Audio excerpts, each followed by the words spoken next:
La perle des Antilles en insurrection, 1791 à 1794. À la veille de l'insurrection, la colonie de Saint-Domingue est la plus prospère de la Caraïbe et assure à elle seule plus du tiers du commerce extérieur de la France. En effet, l'île concentre près de 500 000 esclaves contre 35 000 blancs et 50 000 libres de couleur qui s'allient tantôt aux uns, tantôt aux autres.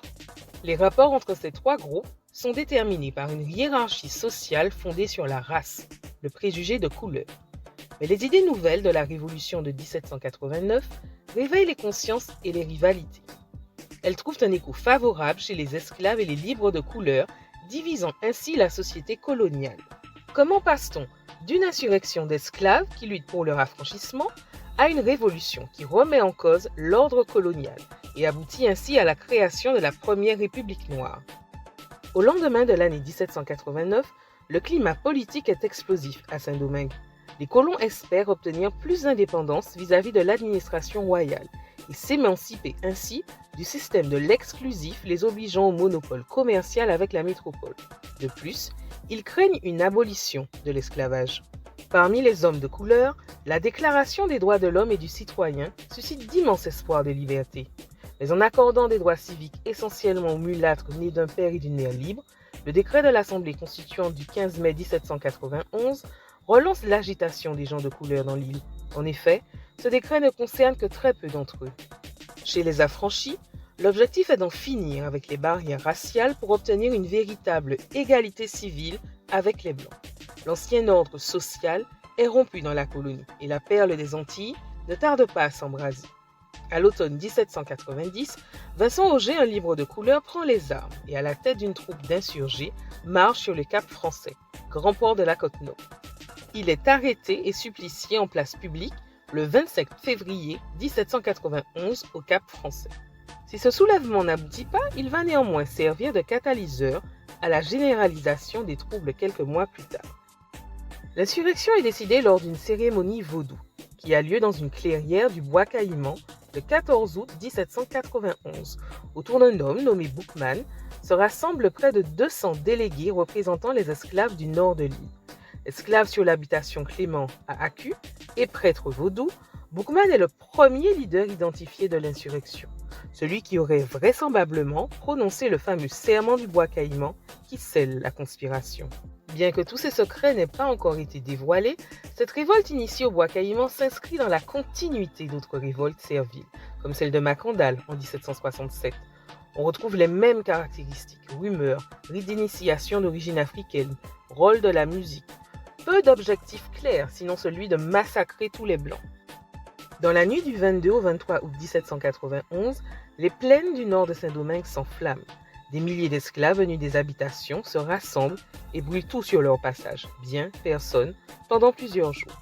Près de milliers de Blancs sont assassinés et plusieurs centaines d'habitations produisant sucre et café sont brûlées. Les insurgés avancent vers le Cap français où Boukman meurt au combat. La révolte continue et les insurgés noirs ne tardent pas à recevoir le soutien des affranchis. D'autres chefs succèdent à Boukman. Ces lieutenants Jean-François dit Papillon et Georges Biassou ainsi qu'un certain François Toussaint. Au lendemain de l'insurrection, les esclaves contrôlent les campagnes, tandis que les Blancs et les libres de couleur se sont réfugiés dans les villes. La colonie de Saint-Domingue est alors au bord de la guerre civile.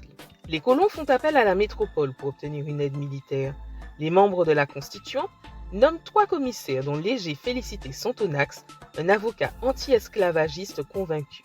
La commission civile, dotée des pleins pouvoirs, arrive dans l'île le 18 septembre 1792, avec un corps expéditionnaire de 6 000 hommes. Elle entend appliquer le décret du 4 avril 1792, donnant les mêmes droits civiques aux mulâtres qu'aux Blancs. Mais la proclamation en métropole de la République le 21 septembre 1792 change la donne. Jean-François et Biassou, sympathisants monarchistes, se réfugient dans la partie espagnole de l'île avec près de 4 000 hommes. En effet, Madrid leur propose de combattre les Français en échange d'une promesse de liberté. Sous la bannière espagnole, Toussaint devient le lieutenant général Toussaint Louverture. Craignant une invasion de Saint-Domingue par les Anglais et les Espagnols, Sontonax décide de s'appuyer sur les 500 000 esclaves de l'île et abolit donc l'esclavage le 29 août 1793.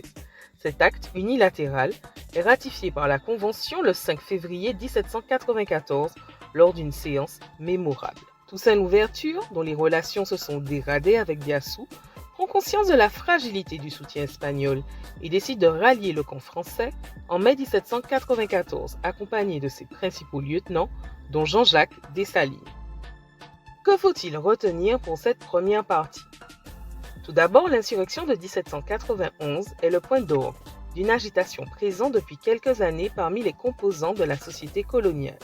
Esclaves noirs et affranchis revendiquent la liberté et l'égalité des droits avec les citoyens blancs.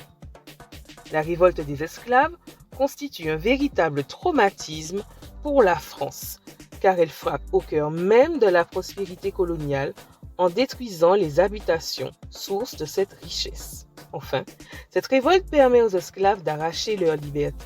Elle est à l'origine de la première abolition de l'esclavage en France.